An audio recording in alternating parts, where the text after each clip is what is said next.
Bonsoir à tous, ici le Weasel News et nous sommes en compagnie d'un nouveau boxeur qui fait parler en ville sous le nom de Faucheur. Bonjour monsieur, comment allez-vous? Bonsoir à vous tous. Comment allez-vous aussi, vous? Ben écoutez, ça va super bien. Est-ce que vous pouvez nous parler un peu plus de votre profession?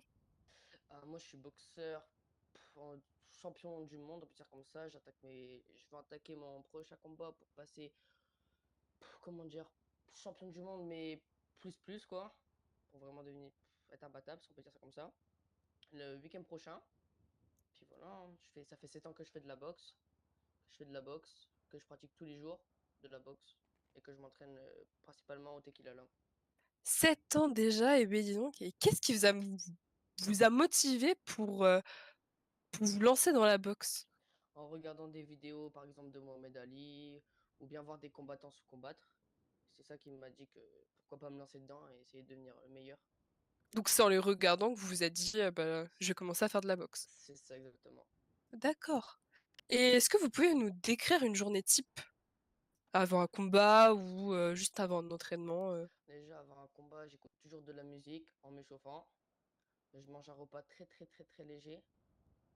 Je bois beaucoup d'eau, surtout. Et puis voilà, je me la bute à la salle, je me la bute au sparring, à la salle. Enfin, à la salle de boxe, je veux dire. Tout le temps, tous les jours, tous les jours. D'accord, d'accord, c'est super intéressant, bébé. Est-ce que ça vous est déjà arrivé lors de votre parcours professionnel d'avoir des moments de doute ou de découragement où vous vous êtes dit bah, je vais peut-être arrêter ou ça devient trop dur pour moi? Euh, Des moments de doute, oui, mais jamais voulu arrêter, car une fois j'ai combattu un mec, enfin un combattant plutôt, pour passer un champion du monde.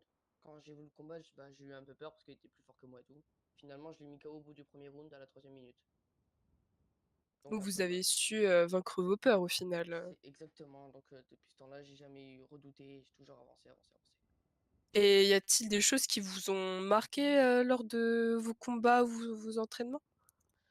Jamais, mais il y a quelque chose qui m'a remarqué, c'est quand je commençais à me faire connaître, il y avait des fans à moi qui écrivaient mon nom sur les murs, donc le faucheur.